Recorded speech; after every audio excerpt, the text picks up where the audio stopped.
What's up, you all? Remember last time we talked about the professor that got death threats and got fired from Harvard because he found out that police shootings weren't biased. We have another person, Zach Kriegman, was fired for criticizing BLM and finding positive facts about cops. Now, this guy Zach Kriegman did a study back in 2020 or 2021. And basically, he said all of the cities that had a defund the police campaign all had increases in homicides, in violent crimes.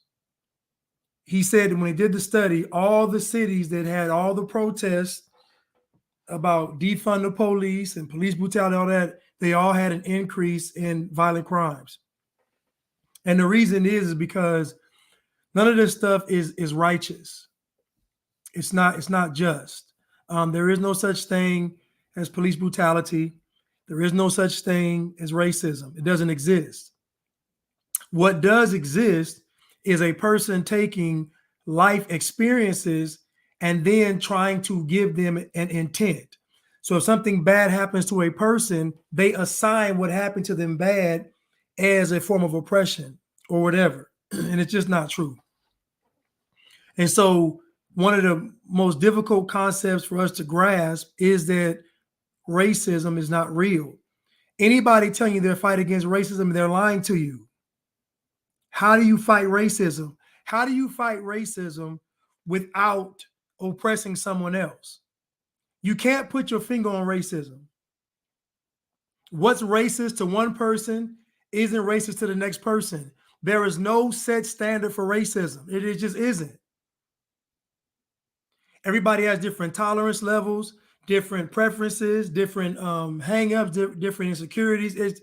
There's no way to pinpoint what's racist. That's why all this stuff is made up. There's nobody denying you anything. There's nobody denying anybody anything based on the color of their skin. It's just not true. It's just not true.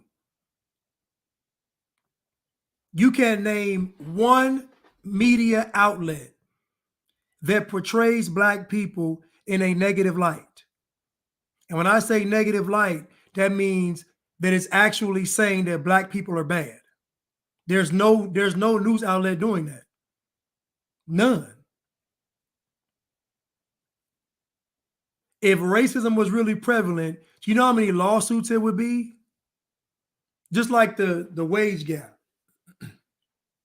The wage gap. No such thing. There's no such thing as the wage gap. Men make more because they do harder jobs. It's not rocket science. Most men pick the jobs that pay more. It's not rocket science. There is no such thing as police brutality. There is no such thing as racism. There is no such thing as the wage gap. There is no such thing as oppressing other gender. There's no such thing. You know why? Because when they give you an example, it never is what they're talking about. If this stuff was really real, then they would be able to provide you with an adequate example, and they never do. They can never say, okay, here's an act of racism right here. They never can. You know why they can't? Because it's not real. What's up, JT? What's up, Rena Bina? What's up, y'all? What's up, Paul? What's up, Proverbs 31? What's up, Mima? Mima Mac? What's up, David? So again, when I'm talking like this, many people get upset, especially Black folks and liberals. They get upset. But my question is, if this stuff was legitimate, then why can't they present you with an actual event? You just heard Benjamin Crump say, we can end crime tomorrow if we change the definition of crime. That's how desperate they are. Think about this. What would possess a man to say, if we change the definition of crime, that means you're saying that black folks are doing crime. And you're saying there's no way to stop it. All of this fight against racism, against inequality, against injustice, all of this is a way to usher in communism. These folks said we're fighting against a deadly virus. How did that end up?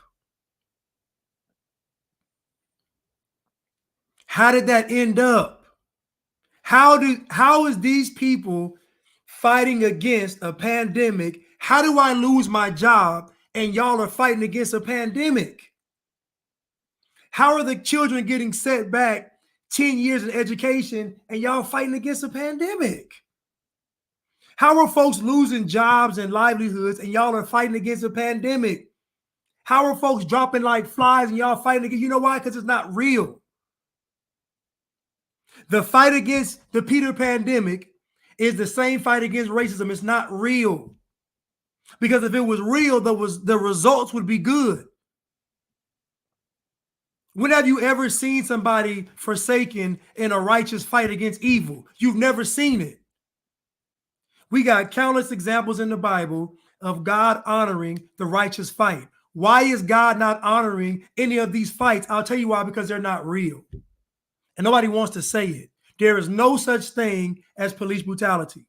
There is no such thing as racism. There is no such things as these mythical, evil beasts that are roaming the earth. It doesn't exist. I'll tell you what is real: the devil. Isn't it funny how they act like the devil ain't real, but say all the other stuff is real? If this other stuff is real, wouldn't the author be Satan? If the racism, the gender, the oppressing the other genders, the sexualities, the transphobes, homophobes, all that, the oppressing women, if those things were really real, why is it never attributed to Satan? I'll tell you why. Because they're working for Satan. They're working for Satan. Satan is an easy scapegoat. It's easy to say, listen, y'all, the problem here is Satan, it's the devil. They don't say that. They don't say that. What they've done is they've attached everything wicked and everything evil to white people. I just saw a cartoon I watched. Like, I like Japanimation and all that stuff. It was something on Netflix. It was called Blue-Eyed Samurai. Now I'm watching thinking, okay, little girl that's mixed, little guy that's mixed with half white, half Japanese. Okay, this is going to be a good little storyline. When I tell you that cartoon, it's on Netflix, called The Blue-Eyed Samurai, it encompasses every single agenda in that cartoon. We got the racist white people. We got the transgenders. We got the handicapped people. We got the lesbians. We got the gay. Every agenda, capitalism, all the agendas is in that cartoon. All of them. I'm talking about every single feminism. I said, look at this cartoon. I said, look at it, and it was foolish. I had to skip through so many parts. It was crazy. And I said, now imagine a child watching this, because the animation is great. The fighting scenes are great. Like, it's actually a good cartoon. But imagine somebody, even a young teen, watching that cartoon, and it's all that messaging in there.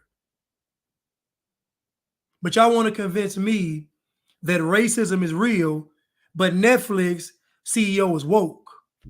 Amazon Prime CEO is woke. The television network CEOs are woke. Everybody's woke. Where is the racism? Who's doing it? Conservatives don't run this country. Who is perpetuating this so-called racism? Who's doing it? Biden's in office, so it couldn't be the government. It couldn't be the president. All the sports leagues are woke, so we know it's not sports. We know it's not television. We know it's not film. Who is perpetuating this racism? Where is it coming from? Point me to the source of the racism. But black is systematic. If racism was systematic, then it would be the same system in all 50 states. That means a black person specifically would have the same experience no matter where they went. That is a system. When you go to Target, Target is the same in California as it is in New York. If you go to Walmart, Walmart's the same in California as it is in New York. Matter of fact, these companies are leaving these areas because of the crime, because that's not how their stores operate. So what I'm telling you all is that if racism was truly systemic, we would be able to see it consistently everywhere. If you're telling me the entire system is racist.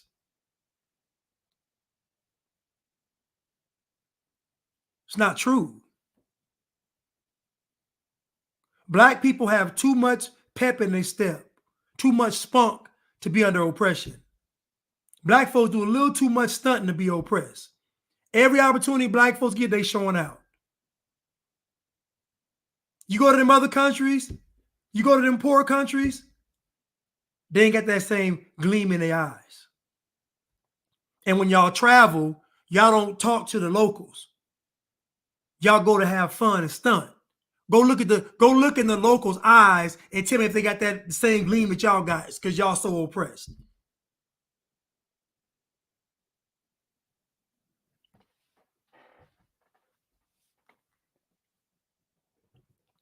Systemic, systematic, tomato, it's a lie.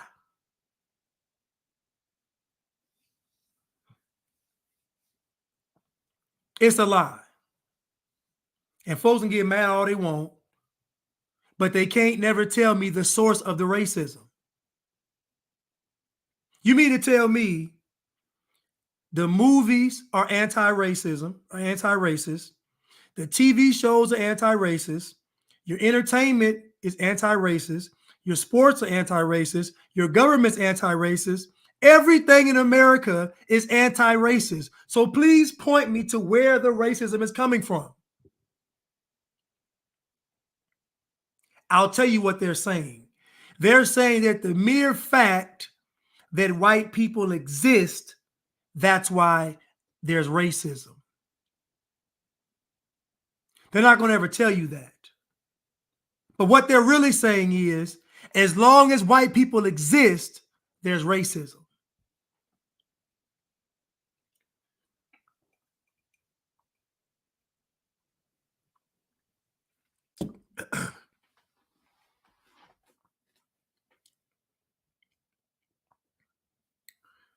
So again, we have been bamboozled. We have been run amok. We have been led astray. We didn't land on Plymouth Rock. We smoked it.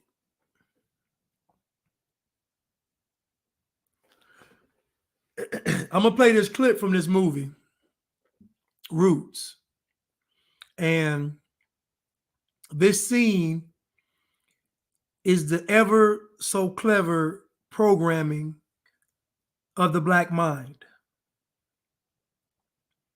I want you to watch this scene. I got to stop it for the copyright infringement because YouTube is going to hate for some. It's crazy that the person can actually post a video with no problems. I comment on a posted video and I can't get it's just foolishness. But we're going to watch this scene and we're going to see the deep programming that was placed in the black mind in the 70s.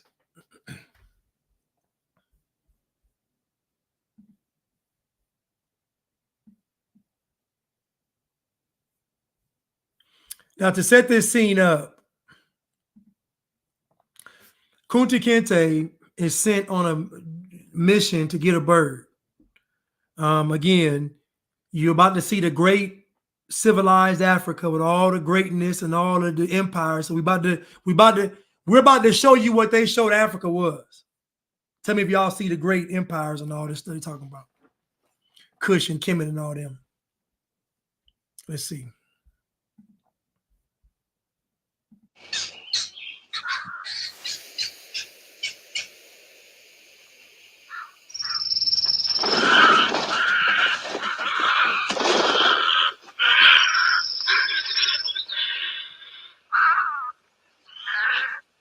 Keep moving, Dennis. Oh.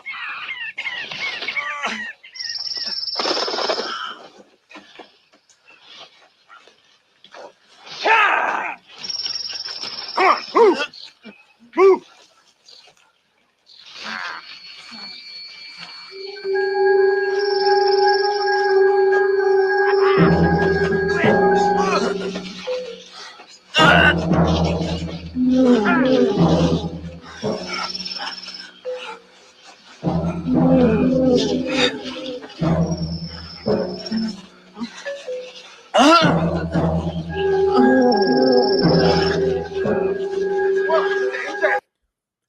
Now, do you all think these white folks, with all these diseases going around, from the mosquitoes and all them insects, you think they're gonna travel deep in the day and do all that? You better have them slaves waiting. You think them what? Do y'all think these white people finna go deep in the jungle to get these Africans? It don't even make sense. These white folks couldn't even survive. They was dying. They made you believe these white folks was able to go. And again, this is a part of you making white people mythical. You make them godlike to where they're immune to everything. They can't, like, it's just you. Again, this is all psychological programming to make the white man and white woman God.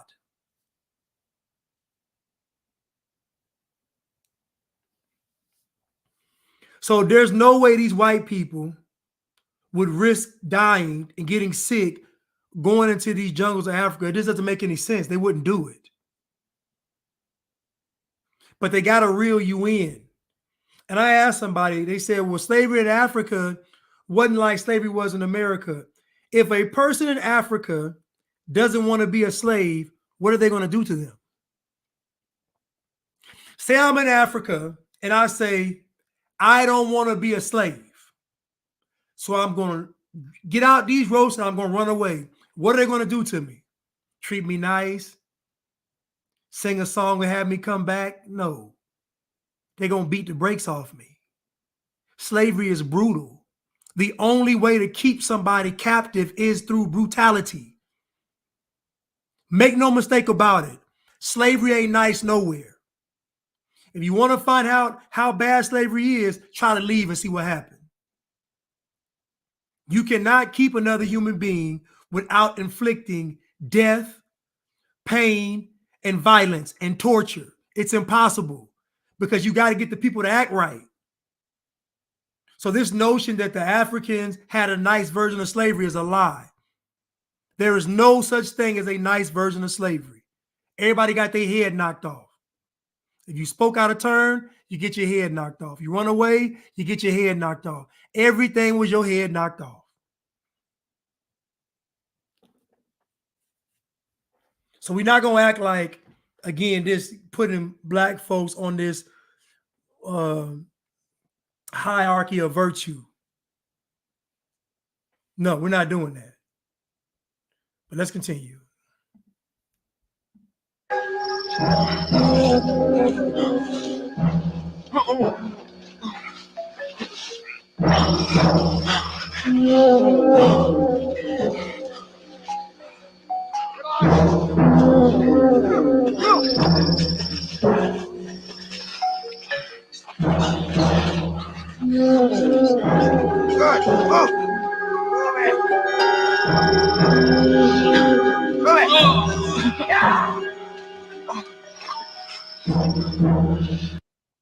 Also notice that you see that the Arabs are slave trading with. So again, This is all programming. They're showing you the Arabs are part of the slave trade, but they're making you believe that they were just working for white folks. All this is intentional. They got you believing that the Arabs were working for the white people. Again, this makes you believe that white people are this mythical thing. They ran everything, they controlled everybody, that they're just godlike beings on the earth. This is why the Bible is hated so much. And one day they're going to ban the Bible because they're going to say that white men wrote it. They're going to ban the Bible. The reason why they made Christ white, the reason why they made Christ white is so there would come a time where you would be able to reject Christ because he was white. All this stuff was intentional. The devil is clever. The enemy is clever.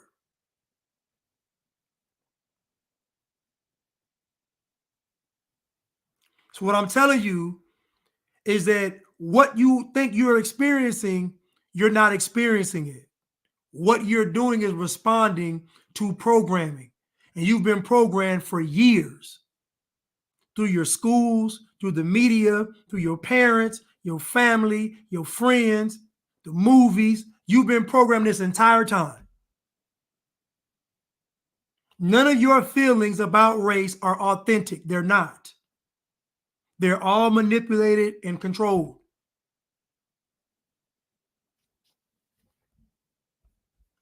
Let's continue.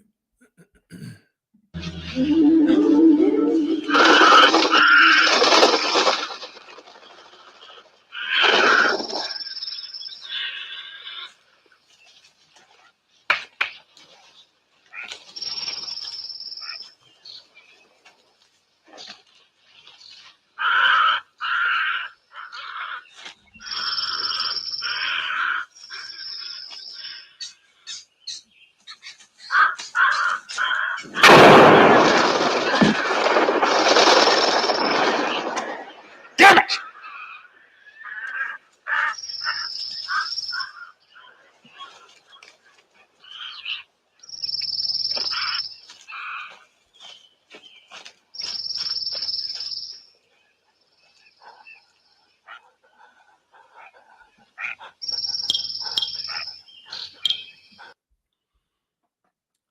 Now look how the white man responded with chaos, violence, no rationale. They make the white man a savage beast, but then also make him very wise and cunning. Like it's the manipulation. But again, this is all a part of the anti-white agenda. Because what Satan did was Satan said, I'm going to attach everything evil to white people. That way, Satan is so clever that he got the nigglets calling the white man the devil. So now Satan can really just sit back and be cool because I ain't even the topic anymore. And nobody has sat back and thought, you know what, maybe we being played. Maybe we're being tricked.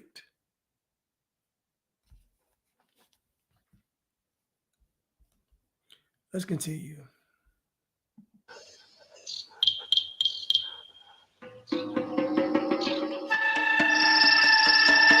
And Tia on Instagram said there's been recent talks about banning the Bible in Dominican Republic. China's talking about changing the Bible. Like, again, they're going to get rid of that Bible. And they're going to get rid of the Bible under the guise that they're going to say it was written by white men. I'm telling y'all what they're going to do. So all of this, I'm telling y'all the anti-white agenda is real.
Kunta Kinte, are you to be a child forever?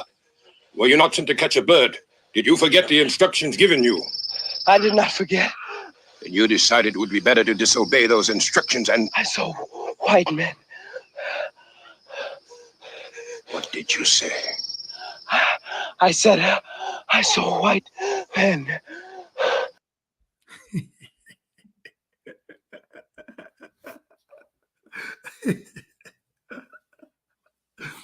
I told y'all they make them like they are mythical creatures.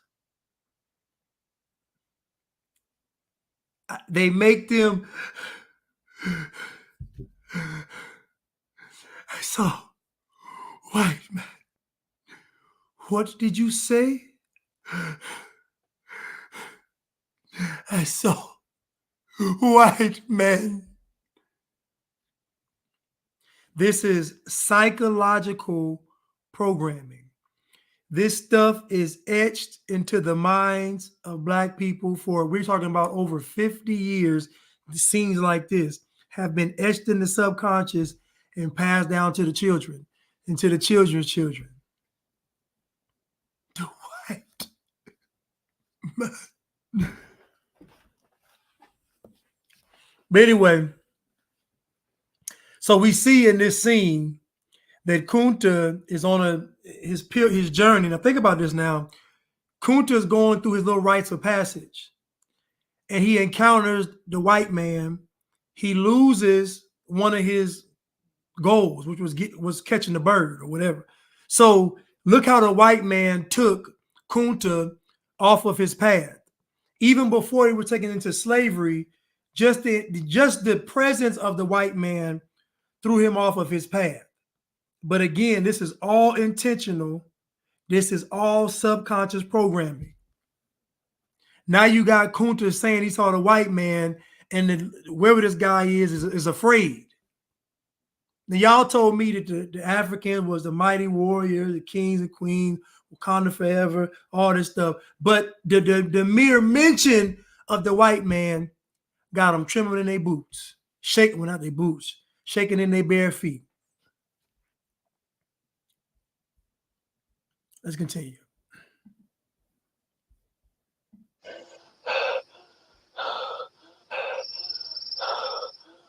For the rest of your lives, even when you have come to be men, you must be on guard against the white Tobab and the black traders who help them. These things I'm going to tell you now, you must hear with more than your ears. For not to do as I say can mean you're being stolen away to a place outside our world, outside of us, forever. Never be alone when you can help it. Never be out at night when you can help it. And day or night, if you are alone, keep away from any high weeds or bushes. And if ever you see much smoke away from any village, it is probably the white man's cooking fires, which are always too big. And remember, when you are close to where he has been, his scent remains in the air. It is a smell like a wet chicken. And most importantly, remember that Kunta Kinte saw the white man less than 2 days' walk from where we are now. Now, the way he's talking to these young village boys is the way these black parents talk to their children about the police. The same way he's talking about the white man is the same way they talk to their children about the police.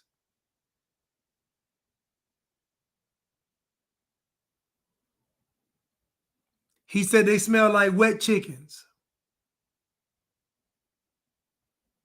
Again, you make the white man godlike, but then you also make him a primitive beast.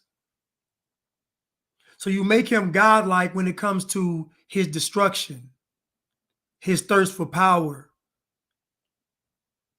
his invention of weapons of mass destruction. You make him godlike in that area, but the areas where you feel that you're superior, you make him inferior. So when you all are wet, you all smell like a fresh spring with flowers in bloom. When the white man is wet, he smells like a wet dog. You all know how to love your family and have a community. The white man is savage and he can't. You see, it's still all psychological programming.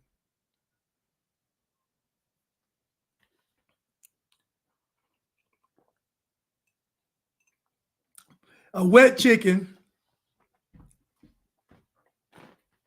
smells just like a dry one.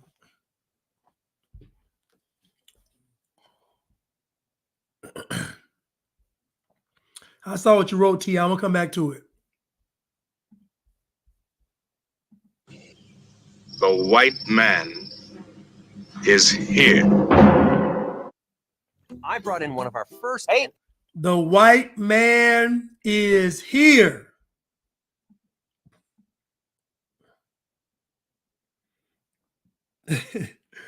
Black people smell like shea butter when they get wet. That's funny.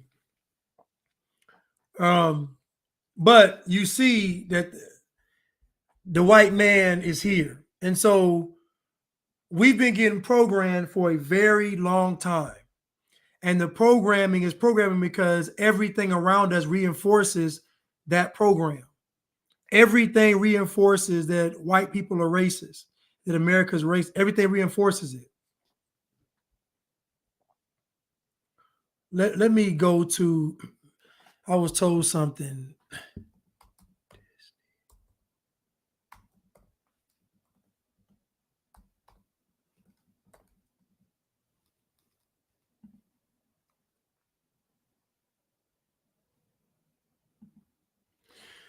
Disney buys Bible rights, rumor explained. There's been quite the buzz about a wild idea. Disney buys the Bible rights. It all started with a TikTok video from user Claritas.voice, who claimed Disney has shelled out a whopping $7.2 billion for the holy book's rights. According to her, Disney wanted to make a Bible series. Now, we know that the CEO of Disney is Jewish. They do not believe in the Messiah. So we cannot trust, if this is true, we're going to keep reading, but if this is true, we cannot trust Disney to own the Bible because they don't believe in the Messiah.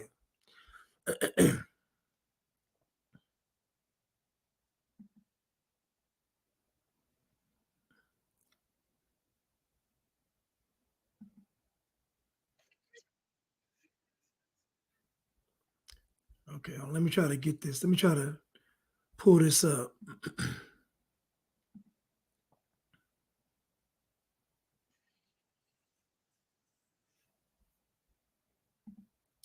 Okay, forget the video because you keep sending me other videos. Let me try to.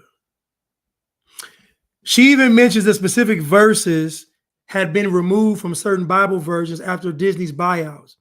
But here's the thing, it's not true. Fact checkers found the article she mentioned was just a joke, not real news. Want to learn how to claim a claim like this trending on social media? Keep reading. Disney buys the Bible rights rumor, another social media hoax trending. The Disney buys the Bible rights rumor is a fictitious claim to suggest that Walt Disney Company has acquired the rights to the Holy Bible. According to the rumor, Disney allegedly purchased the rights for a significant sum, purportedly around $7.2 billion, with the intention of producing a series or a movie based on biblical stories. The rumor gained traction on social media platform, particularly after a TikTok video surfaced featuring a user claiming to have read an article about Disney's acquisition of the Bible rights. This claim was further embellished with assertions that specific verses, notably Matthew 17 and 21, were omitted from certain Bible versions following Disney's acquisition. Despite the widespread dissemination of this rumor, fact-checking efforts have revealed it to be unfounded. The article referenced in TikTok video was found to be a parody piece, lacking any basis in reality. Additionally, reputable sources have clarified the Bible is not subject to copyright and remains accessible to all without restriction. Yeah, I didn't think anyone owned the rights to the Bible, but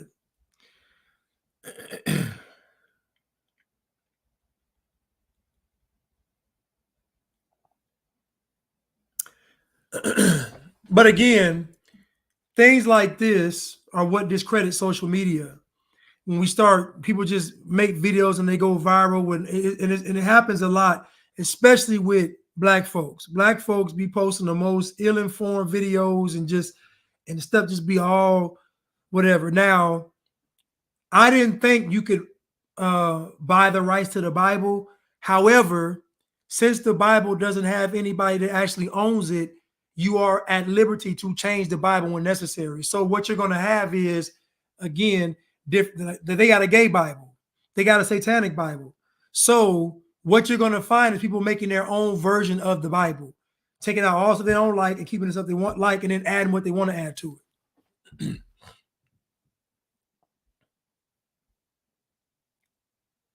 But let's continue.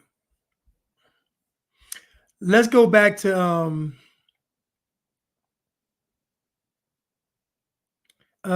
Zach Kriegman.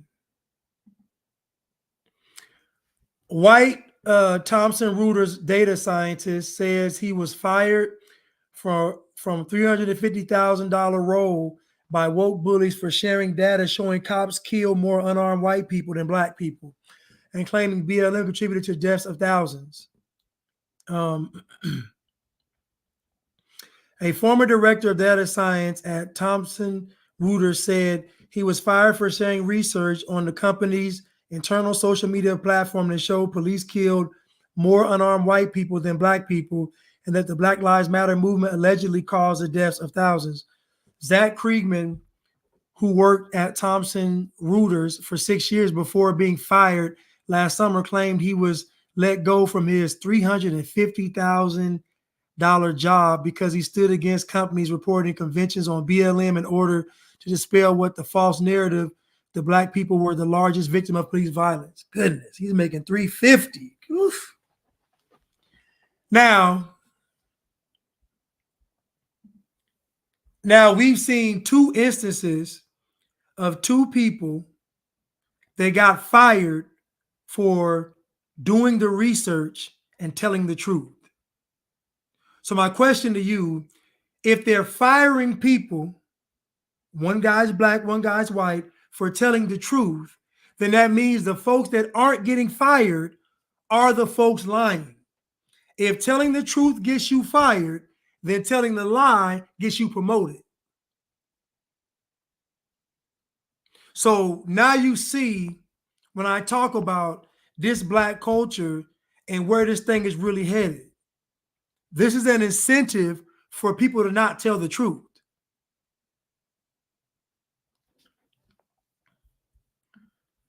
Let's continue. In a piece first published on Barry West's Substack, Common Sense, Kriegman said he shared with colleagues concerns that reports saying unarmed black people are killed by police at a disproportionately higher rate than their white counterparts was not accurate. Even the term white counterpart. Why is white the counter to black? Think about this. Who said that a white person had to be the counter to a black person?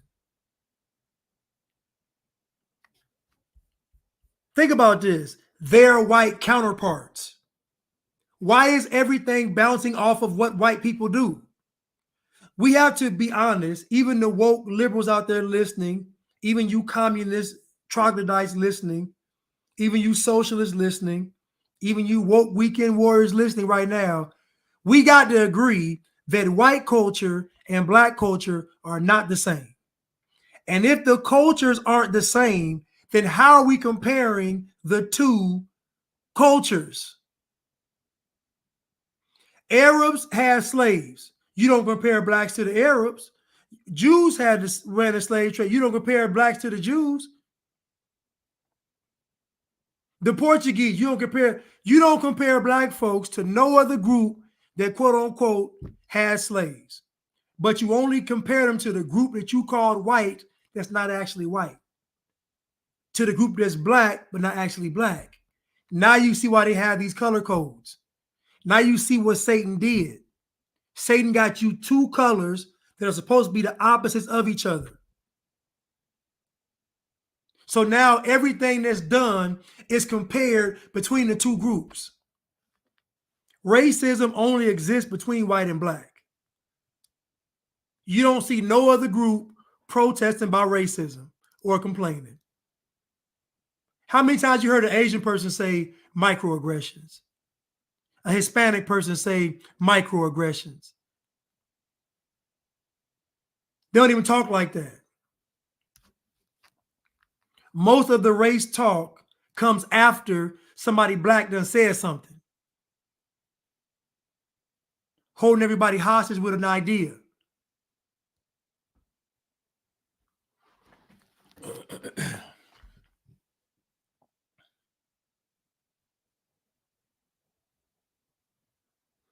Now, this person said perhaps dude was fired from the 350,000 job because he was on company time talking about anything other than company business. Now, I know this person that left this comment was black because they ain't got no understanding. When you make $350,000 a year, you don't get fired for stuff like that. When you make now listen, when you make $350,000 a year, you don't get fired for talking. Hold on. That deserves a Pastor Manning visit. Give me 1 second, y'all. Give me 1 second. Give me 1 second.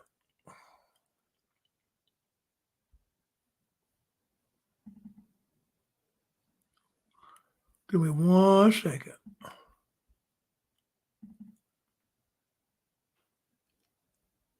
Where is it? Just give me 1 second, y'all. Hold your horses.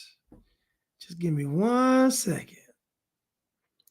We'll bring in Old Faithful.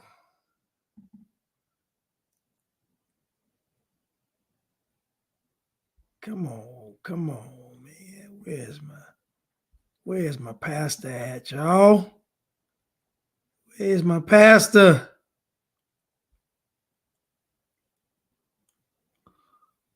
Oh, man. Oh, I thought I had it. Something told me to.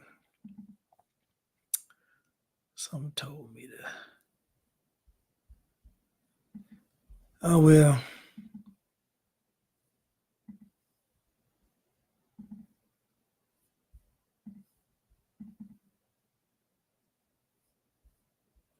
Something told me to do it. Well, I guess no Pastor Manning, y'all. Something told me to do it.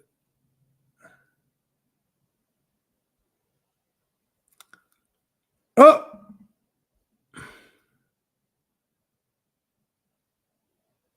Sometimes I've been around black folk all my life, and I'm telling you that they are devoid of wisdom and understanding. They're good at sex and sports, but after that, they don't have understanding about the world.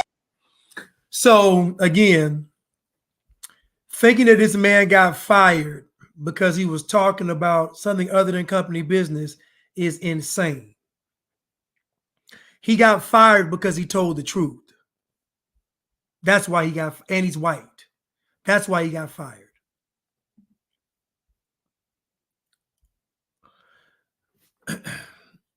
The Washington Post, which has led the effort to document fatal police shootings, found that the police had killed 3,024 white people and 1,596 black people since 2015. The findings highlight that black people were disproportionately affected by the shootings as they make up only 13% of the U.S. population. But Kriegman said the rhetoric was incomplete, and when he tried proving it, he said he received backlash from fellow white coworkers. I was publicly derided as a troll, confused, laughable, and not worth engaging with or even attempting to have an intelligent conversation with, Kriegman wrote. Now, when they talk about police shootings, the context they leave out is how many of the people were armed. Most police shootings, the vast majority of them, the suspects are armed. Police rarely kill unarmed suspects. And we're talking about over 65 million interactions with the police every year. Think about what I'm telling you. Think about 65 million plus interactions with the police, and now compare the people that get shot unarmed. And so to come back to that is to say, well, one is too many. Well, one is too many when it comes to y'all eating McDonald's. One is too many when it comes to y'all smoking cigarettes. Like one is always too many. We can play the one is too many game a lot. But it's funny to me that one is too many when it's police shootings, but when it's in your hood, one is never enough. Why don't black folks have the same attitude that one is too many when it comes to all the homicide in their community? All the thousands upon thousands of dead bodies piling up.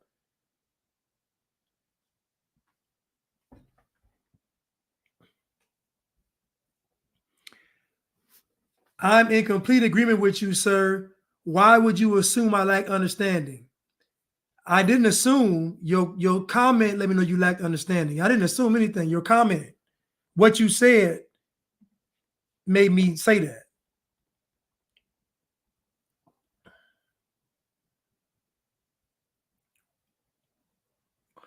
So here goes the post that led to his termination. And he wrote it down. Now, after he put this post up, December 7th, 2021, this is when he got fired. This is the post that I made to Thomson Reuters' internal social media site called The Hub that participated a barrage of hateful and racially charged attacks from BLM supporters within the company.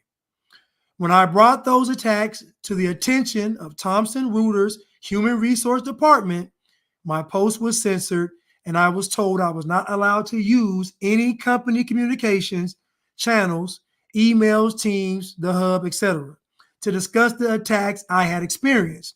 Receiving no support from HR, I raised the issue with my colleagues and senior leadership over email, for which I was fired. Below is the Hub post that precipitated this chain of events in full. Now, I know he sued because he's going to win this lawsuit.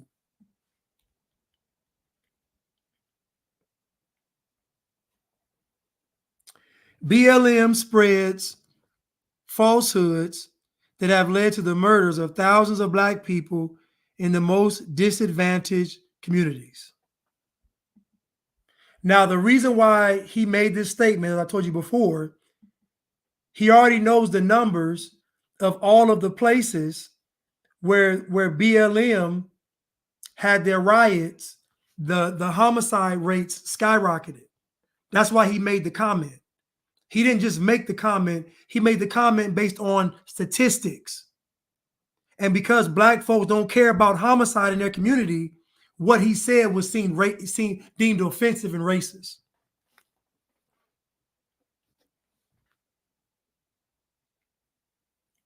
So let me get back to it. That's why he made that comment.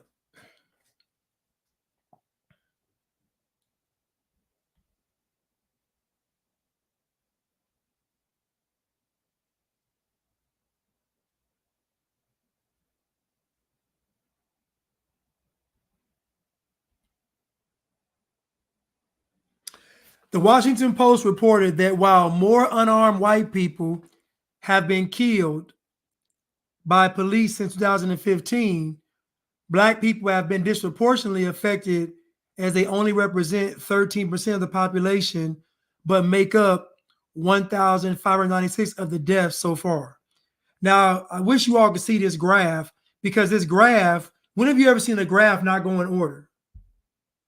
When have you seen a graph go descend, and then the largest portion of the graph, white people, is one of the smallest columns? It's just psychological. Thomson Reuters said it does not discuss specific employee issues, and that Reuters, the news division of Thomson Reuters, reports on topics related to race and equality in the BLM organization in a fair, unbiased, and independent manner, consistent with the Thomson Reuters Trust principles. Kriegman had argued that rather than looking at the population as a whole to see who was truly more impacted by police violence, reporters needed to instead take into account what racial groups police felt more threatened from. To this end, Kruger cited the FBI's research into the racial demographics of those who had killed or assaulted police officers. The FBI data, which records violence against officers from 2010 to 2019, found that there were 199 instances of Black people attacking officers, but 537 cases of where white people were the offenders.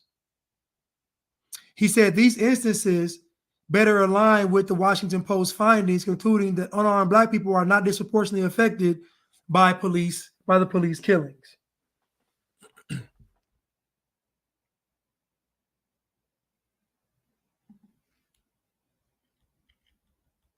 me read that again. The FBI data, which records violence against officers from 2010 to 2019, found that there were 199 instances of Black people attacking officers, but 537 cases of where white people were the offenders.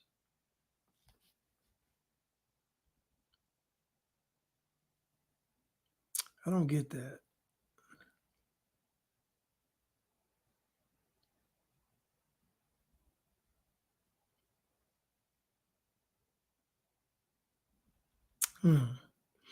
Kriegman added that the rhetoric that they were only fueled anti-police sentiments, which he claimed has led to the quick uptick in crime nationwide, specifically in predominantly Black neighborhoods. He cited the Ferguson effect, a controversial theory that claimed crime rose nationwide following backlash against police over shootings of Michael Brown by a white police officer in Ferguson, Missouri, in 2014. Although the theory has been disputed, with crime upticks only recorded in large cities, Kriegman said Black Lives Matter claims have led to the same results now. And so he goes into it with these statistics on law enforcement officers killed and assaulted. And as we see, the total, okay, I get it. The total number of offenders that was 537. So there were 537 offenses against officers. 303 of those offenses were by white people, and 199 were by Black people, 12 by Native Americans, and 15 not reported, 77 by Hispanic, 354 by non-Hispanic or Latino, 106. Okay, yeah. So basically, what this is saying is that disproportionately Black people attack the police more. That's basically what he's saying. So in context, if Black people attack the police more, then naturally there would be more police force used against Black people. That's basically what the data shows, and that's FBI's data.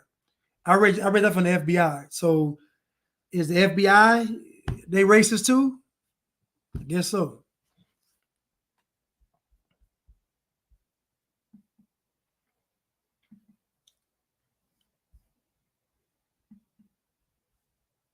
I know folks be watching this, they be getting mad at me, boy. How could he say that? How could he say that? He ain't Black.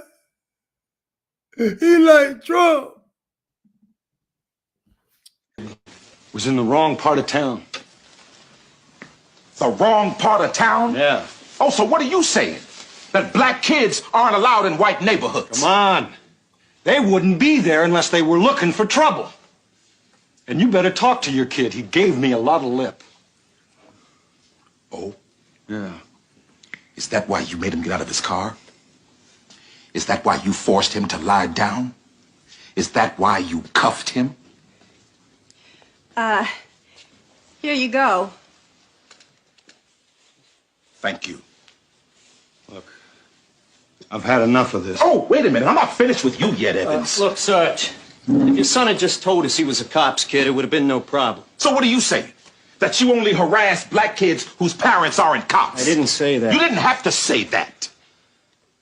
Because the point is that you two harassed my son because he's black.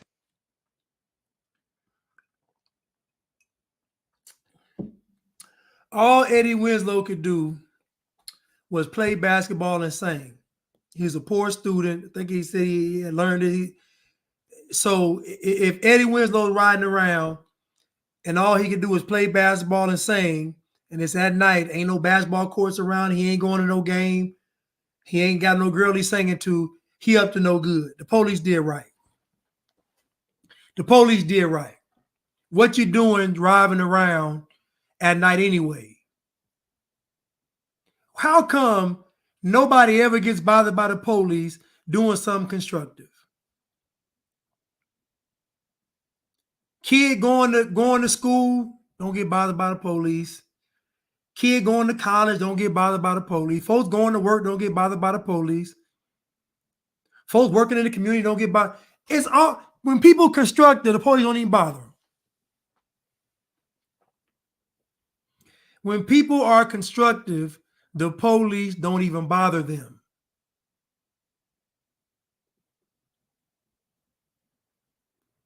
This is programming. And it's programming because they don't give you context. What was your son doing? What is he doing?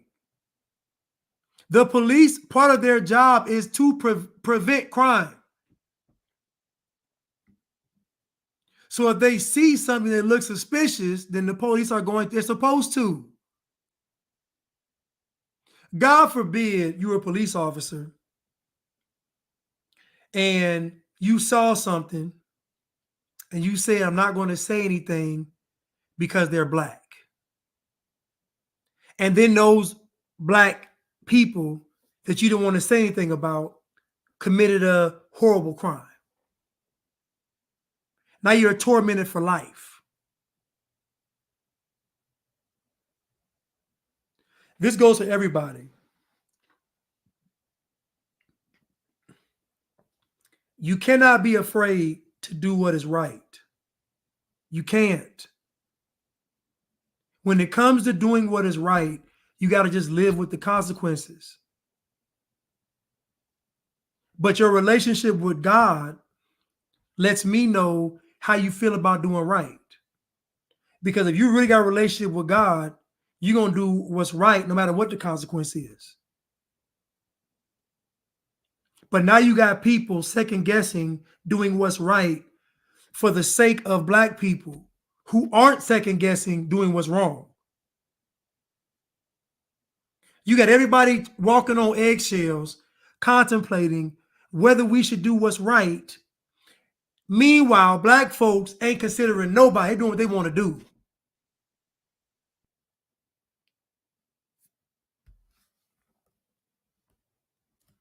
And somebody gonna say, Blanche, why you always getting on black people?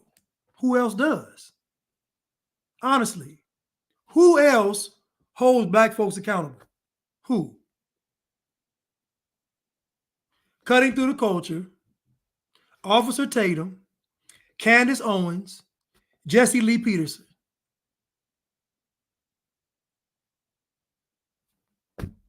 4 entities got y'all in an uproar. 4.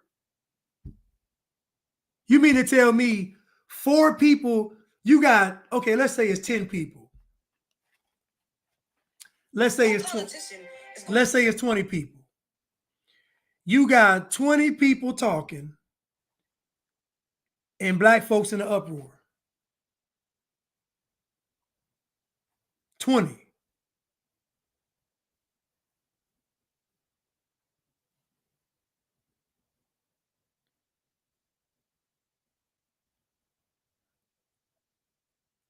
Hold on one second. Let me get this Instagram back on.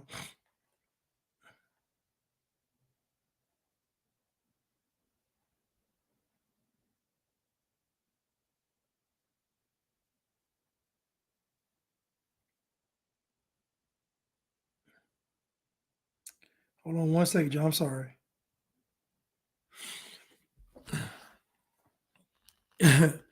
Right, Kofi. What about slavery? Exactly. But again, nobody alive today has experienced slavery nor anything close to slavery. Y'all are so far removed from slavery till y'all got NFL players saying they in slavery. Y'all are so far removed from slavery to where y'all got professional athletes saying that they're slaves. That's how far removed you are from slavery.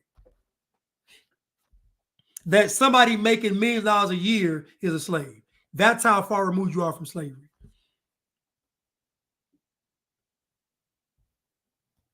Well, I said cutting through the culture. Cutting through the culture is all of us. I just said all of us. But that's Chad, Chuck, Keisha, everybody. Yes. So cutting through the culture encompasses everybody. But this was Family Matters, and they're dealing with police racism and profiling. You ain't seen no conservative programming on television, not since All in the Family. You have not seen any conservative programming on television. None. If you're all about equality and you're all about being fair and everybody having a voice, then why aren't y'all saying we need conservative programming on television? Because y'all a bunch of hypocrites, that's why. Y'all are a bunch of hypocrites.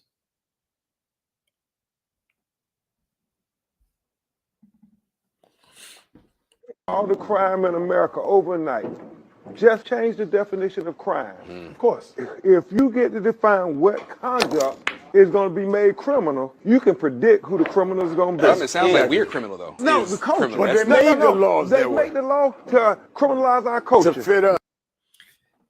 I don't listen, man. I'm gonna just say this. Benjamin Crump sounds like an idiot. I've never heard him speak and thought, this guy knows what he's saying. This guy is sharp. I've never thought that.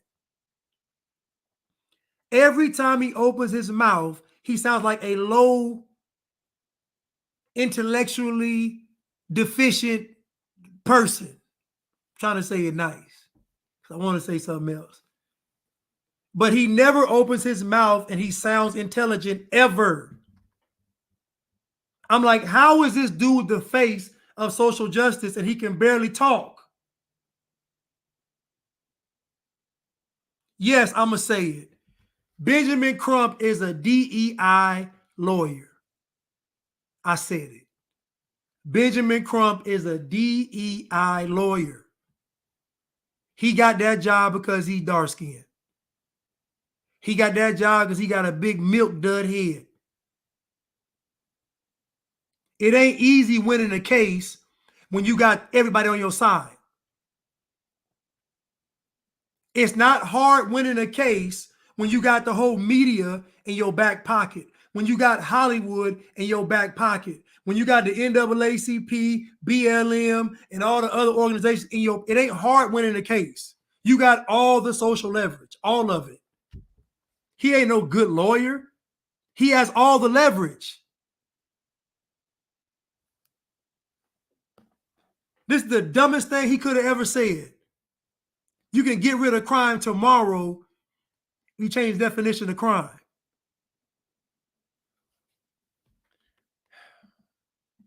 Let's start over. We can get rid of all the crime in America overnight. Just change the definition of crime. Of course. If you get to define what conduct is going to be made criminal, you can predict who the criminal is going to be. It sounds like we're criminal, though. No, the culture. But they made the laws. They make the law to criminalize our culture. To fit up. Black culture. That man makes my stomach churn every time I see him or hear his voice.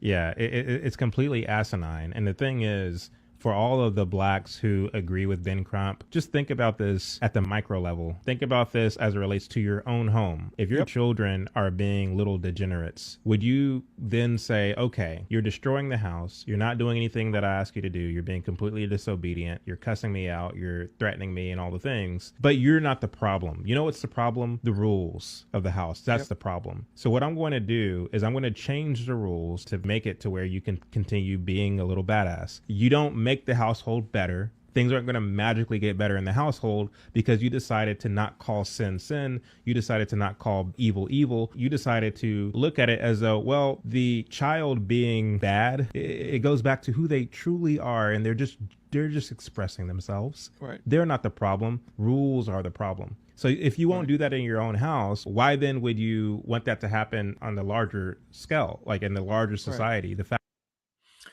My cousin, not gonna say any names, but she tells me about how in California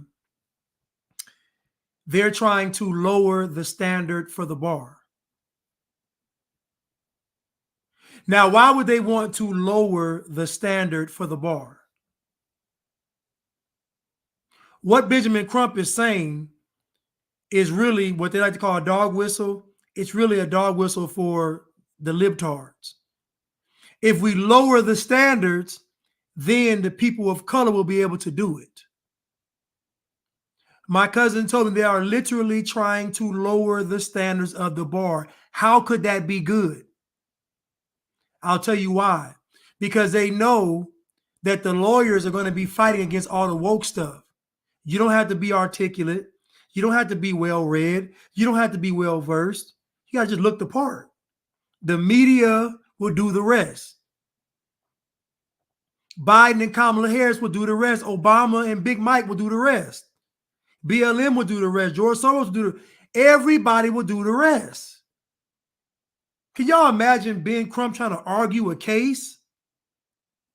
Can you imagine him trying to argue a case in court? He can barely talk. If I was one of the jurors, I raise my hand. Yes, Your Honor, I can't focus. His head is shining. That milk dud is making. I want a snack. Can you please get him out of here? I couldn't do it. Can you imagine Benjamin Crump trying to argue against a qualified lawyer? He couldn't. He's a DEI hire. So what they do is when you go into the courtroom, everything is already stacked against you. Can you imagine being a lawyer in a woke case? You can't ask certain questions. You can't make certain points. You can't draw any content. Man, it's just you so restricted, you're going to lose the case. You're going to lose the case.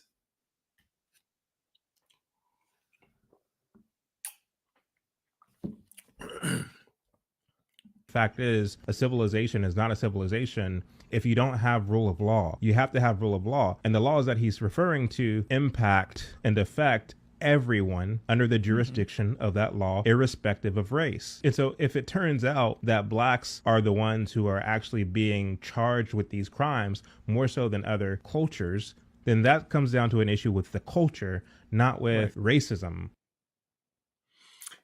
Hey, Titty Ball, I saw that, Miss Jackson. I saw where they had that Chinese woman. She can't even speak English. And she's an elected official in California. She can't even speak English. We see what's going on, but folks are more concerned with what I'm saying and not the fact that y'all got people in politics in your local city government that can't speak English. How do you know what they're saying? Black folks is so funny to me. Y'all do all this welcoming, but yet you couldn't do it in their country. You can't go to China and be part of their government. Are you crazy? But you only wanted to come over here because white people run it. White folks run it. And you want to destroy it. Y'all don't want order. Y'all want chaos. And I'm going to call a spade a spade. Black people want chaos. They told y'all that you can't go see your loved one. You can't go see your loved one. You can't have a party with your friends. You can't gather in groups. But if you want to protest, it's okay because the Peter Pandemic said he'll make an exception for that. And black folks went for it. Black folks was going to the protest and looking at a stack of bricks on the sidewalk and not thinking for 1 second, and wait a minute, maybe somebody's setting us up.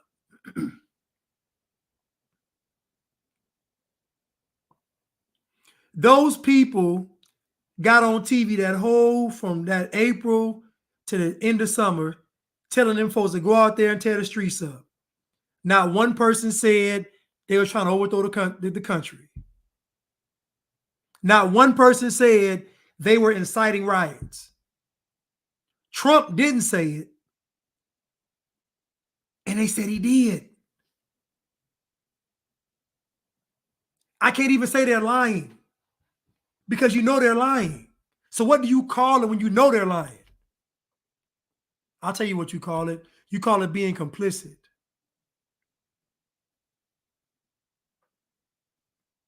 There was a guy at the gym, and he told me that Trump told them folks to go storm the Capitol. He said, I heard him say it. I said, okay. I said, let's play what he actually said. Now, we outside of the gym. It's 20 people. He got his speakers on full blast. He's sitting in his car, and he listening to Trump, and he just waiting for Trump to say it. But guess what? Trump never said it. Everybody was like, man, he didn't even say it. He hopped out the car, and he said, you know what he meant?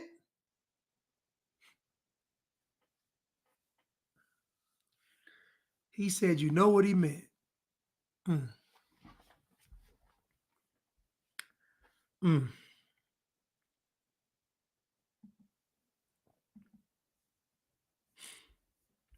Now, because I bring up the truth, they're going to not focus on that, and they're going to say he's a Trump supporter. What y'all don't realize is that I don't condone any lies, whether it be about Trump or even Biden or anybody. I'm not going to condone. The difference between me and y'all is I don't condone any lies. I don't pick and choose and say that lie can stay that. No, I don't support any lies. None whatsoever.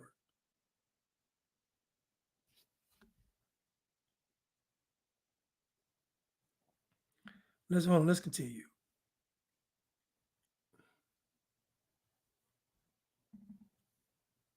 Oh, honey, we're about to get very busy.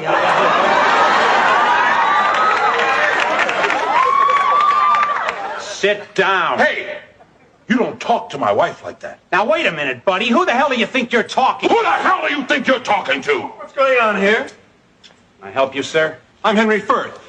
Good news, Mr. Firth. Your car is safe and sound, and we've got the perpetrators. Those aren't the perpetrators. Those are my partner's son and nephew. Partner? Legal partner. I've got a few questions for you. When you got this alleged confession from these two young men, did they have a lawyer present? No, because I'm their lawyer. Did you notify their parents? No, because we're their parents. So, officer, don't tell us to wait, and don't tell us to sit down. Just open that damn cell and let those two boys out of there, or I'm going to tie this place up with so much litigation that your grandchildren are going to need lawyers. Ooh, black folks eat that stuff up. That is a tasty dish. That right there is a savory dish cooked up in the Negro mind. Ooh. Waiting to be consumed. Ooh. It's programming. Propaganda. Just tell me the television show that you've seen that's conservative.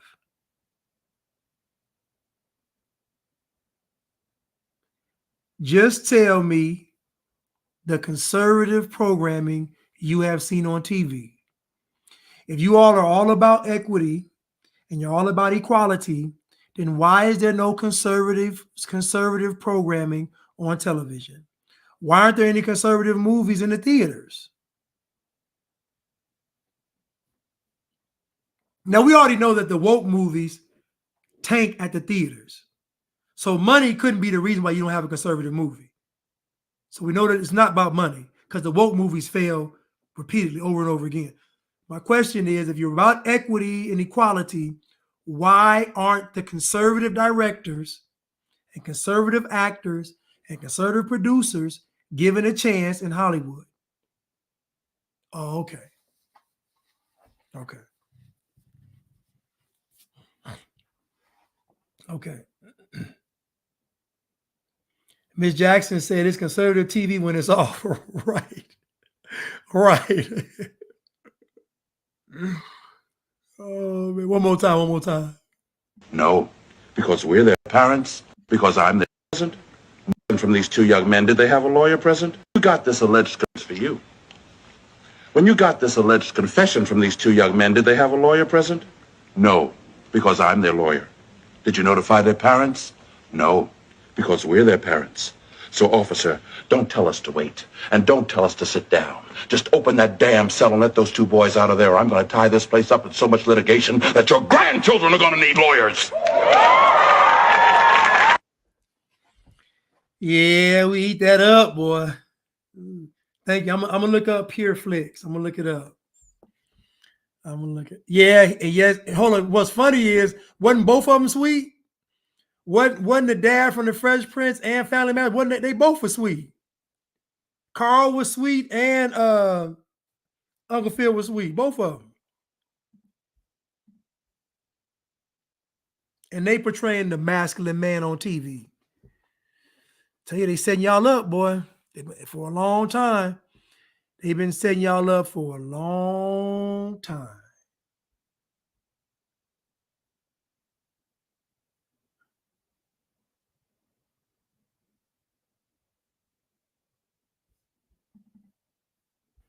Blonde-haired, blue-eyed, pale-skinned, buttermilk complexion Jesus in contradiction to the black Jesus with nappy hair in the Bible. Our own babies, according to behavioral scientists, our baby girls, when confronted with choosing between a black doll and a white doll, there has been so much damage done, they choose the white doll and say the black doll is ugly. So racism is everywhere and it's institutionalized. We cannot really be racist because racism is prejudice plus power. Nothing I say up here nor anywhere in the world will impact, stop fronting, will impact on any white folks in this audience, on your job, in politics, in economics, in housing, in the society. We don't have the power to do that, so we cannot be racist. You know what I'm saying? Now, he thought he was spitting, but what he did was basically tell you that black folks are powerless in the fight against racism. So my question is, if nothing that he says is going to do anything, then what is he actually doing? Like, remember when Reverend Bobblehead Sharpton said, I don't know when, I don't know how, but we gonna somehow defeat this racism. I don't know when, I don't know how. Which means he don't have a plan. Which means he taking y'all money. Khalil Muhammad just said, we don't have any power. So if black folks don't have any power, then how are they going to defeat racism? If you let somebody talk long enough, they're going to tell on themselves. I'll play it again. Racism is everywhere and it's institutionalized. We cannot really be racist because racism is prejudice plus power.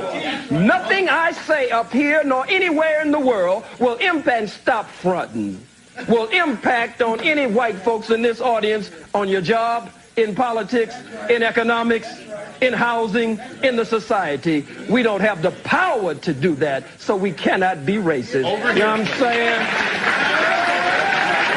So if you don't have the power to be racist, then you don't have any economic power. This is what he's saying. Black folks don't have, because think about it. If black folks have power, according to him, then they would be able to be racist. But because they have no power, they can't be racist. The flip side of that is, if you don't have any power, then how are you fighting racism? If you don't have any power to be racist, then my flip question is, then how do you have the power to fight racism? You don't. So my question is, if you don't have any power to fight, what are you doing? If you don't have any power to fight racism, what are you doing? I'll tell you what you're doing. You're wasting people's time because you know it ain't true. A bad tree cannot bear good fruit. Do you understand that if the cause is righteous, then the results are going to be righteous? If the cause isn't righteous, then the results aren't going to be righteous. The fight against racism has set black people back 1,000 years. Black folks are worse off today than ever. All in the name of fighting against racism. How are y'all fighting against racism, but the homicide rate is up? How are y'all fighting against racism, but the abortion rate is up? How are y'all fighting against racism, but your children can't read or write or do math on grade level? How are you all fighting against racism, but you don't get married? How are you all fighting against racism and you got the lowest credit scores?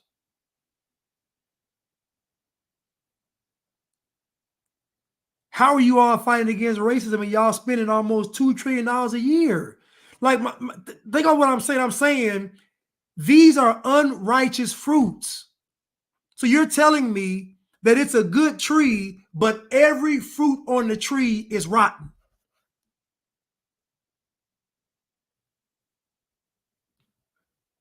It's impossible. Something has to be wrong with the tree.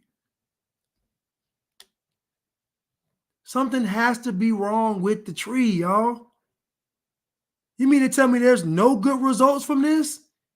The good results are Fannie Willis being a DA, Tiffany Henyard being the mayor, Don Lemon on TV, Kamala Harris vice president. Like, think about the W's.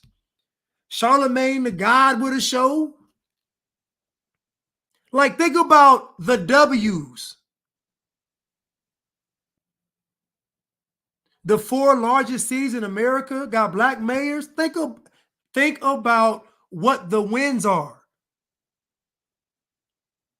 Every fruit on the tree is rotten.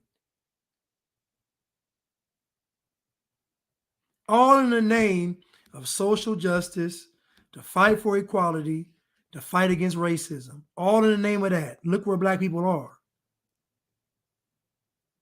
Literally ushering in the Antichrist. Literally. Literally showing up to a protest, seeing bricks on the sidewalk, going to grab the brick, throw it through the window, and not one time think that somebody actually loaded up some bricks and set them on the curb for y'all to throw.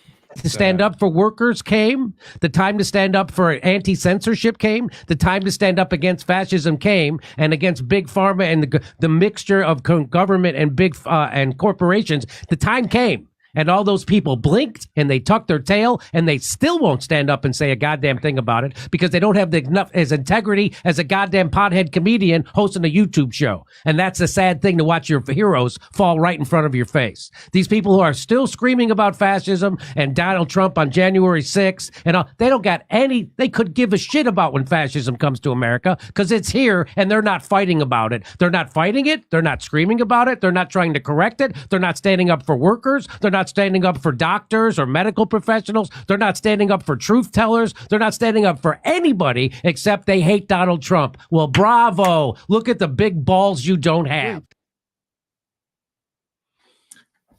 Epic rant. Epic rant. I can't say it any better than what he said. Y'all talking about fascism, and that's what we got all around us. Let's go to definition, because maybe these people know what fascism actually is. That might be the problem, because maybe they think that fascism is Donald Trump.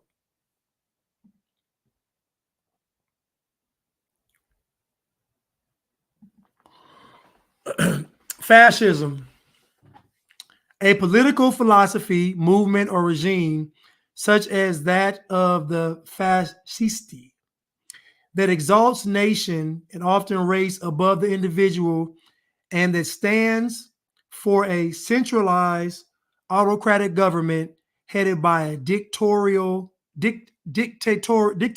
leader, severe economic and social regimentation, and forcible suppression of the opposition.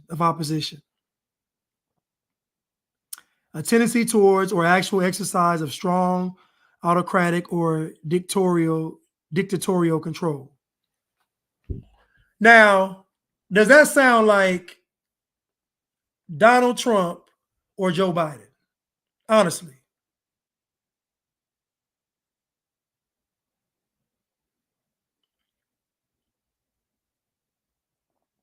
Honestly.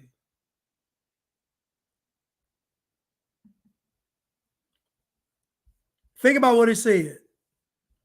If we go to the definition, a political philosophy, movement, or regime such as that of the fascisti that exalts nation,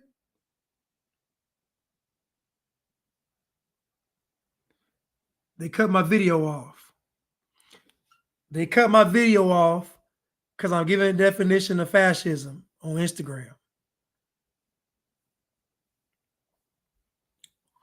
But that exalts nation and often race above the individual, and that stands for a centralized autocratic government headed by a dictatorial leader, severe economic and social regimentation, and forcible suppression of opposition. Who does that sound like? We literally saw the government. No politician. We literally saw the government come together with big tech and big pharma come together, and the church come together to form one entity during the Peter pandemic. We saw it. We saw one person leading the charge, which was Joe Biden. We saw a political philosophy that said, trust the science. Then we had a person say, Fauci, that they were the science. So we've seen fascism, but we ain't seen it with Trump. And you have to be a complete moron and an idiot to think otherwise. Biden said, I want all of the apps that deal with cash or money, I want them monitored. That's Biden said that. Biden said, I want to put guns in the hands of the IRS agents. Biden said that.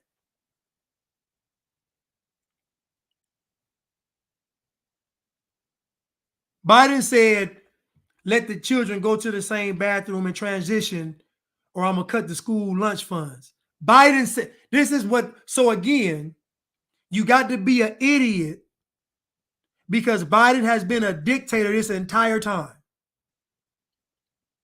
He said, you don't know who to vote for between me or Donald Trump, then you ain't black. So in other words, I hold the keys to your blackness. That is a dictator.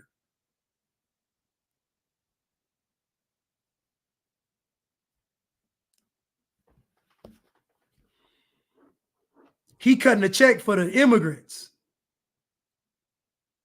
In 2021, they gave the illegal immigrants of New York, y'all didn't even probably know about this, $2.1 billion.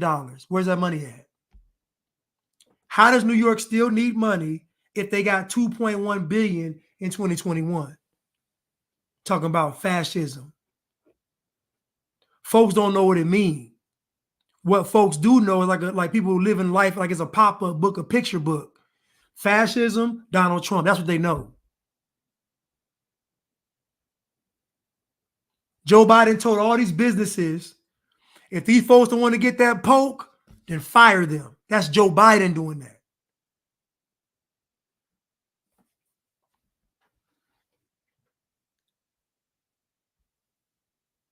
It's crazy.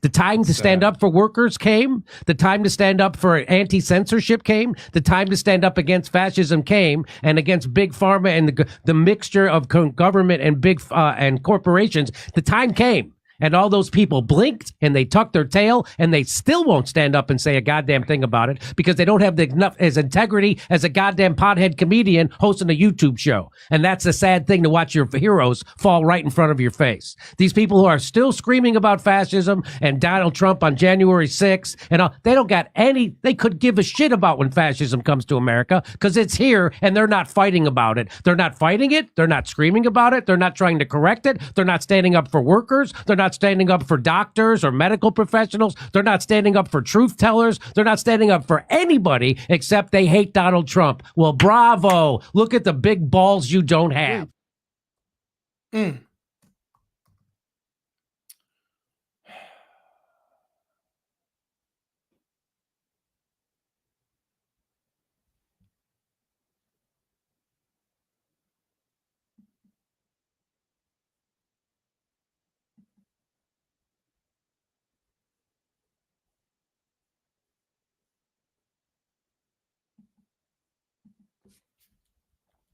Here goes the article right here. I'm gonna read this one. 2.1 billion for undocumented workers signals New York's progressive shifts. The fund, which could provide payments to hundreds of thousands of people excluded from other pandemic relief, ignited a battle among state lawmakers before it was approved this week. My question is, what makes a worker undocumented? Can someone give me can someone tell me what makes a worker undocumented? How does a worker become undocumented? I'm curious. Because I was told I was lying. So my question is, what makes a worker undocumented? Does anybody have an answer?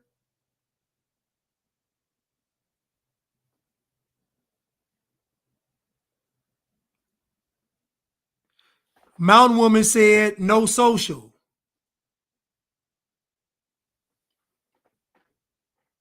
So how does a person live in America and not get a social security number? How does a person come to America legally, fill out all that paperwork, and don't get a social?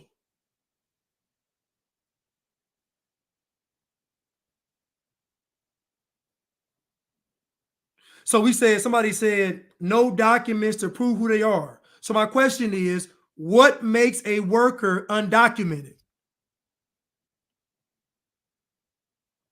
What makes a worker undocumented is the fact they are an illegal immigrant. You are not on the paperwork. You're not on the books. So the person that called me a lie, I want you to retract your statement, because an undocumented worker is a worker that's not here legally. What are we talking about? If you're in America and you don't have any documentation, that means you snuck in. What are we talking about?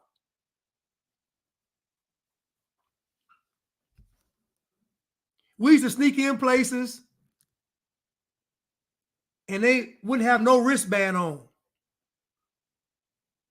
Somebody might ask, where's your wristband? What are we going to tell them? Because they know if you came in through the front door, you got a wristband. But if you snuck in, you ain't got no wristband. You got to go. So to the person that said I was lying, I need you to tell me, what is an undocumented worker?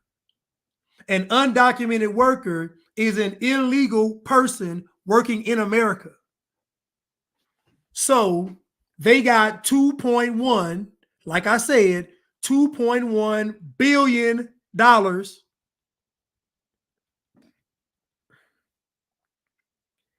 as part of the pandemic relief. It had nothing to do with taxes at all. It had everything to do with them getting funds during the Peter pandemic. So the person that called me the lie have enough courage and enough guts and enough gumption to apologize, because you're wrong. Now let's see how honorable these people are. Now, how much you want to bet she don't come back on here and say anything?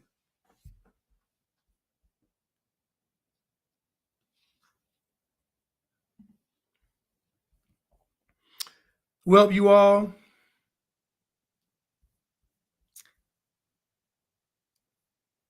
no, they listen. I know good and well them folks ain't paying no taxes.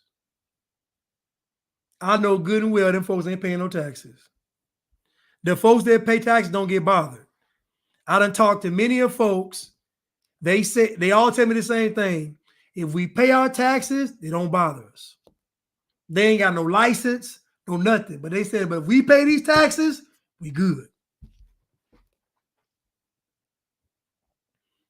I had to do community service with a whole bunch of them. They all told me the same thing.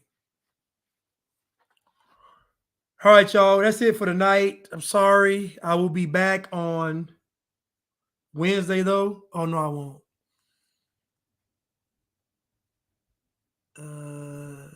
I might be back on Wednesday. I might be back on Wednesday. Thank you, Cruise Missile, for the super sticker. I thank you so much. I really appreciate it. Vintage Goods Willie. Did somebody say chicken, fried or otherwise? Thank you for the super sticker. Kofi 19, I'm with you on that. No matter the side, I don't condone the lies. Thank you, Kofi, Vintage Woods, Gilly, and Cruise Missile. Gilly, Willie, and Cruise Missile. Listen, thank you, Angel, so much for moderating. I really appreciate it. Thank you, Miss Reed, for the super sticker. Thank you so much. But my time is up. I will be back on Wednesday, hopefully.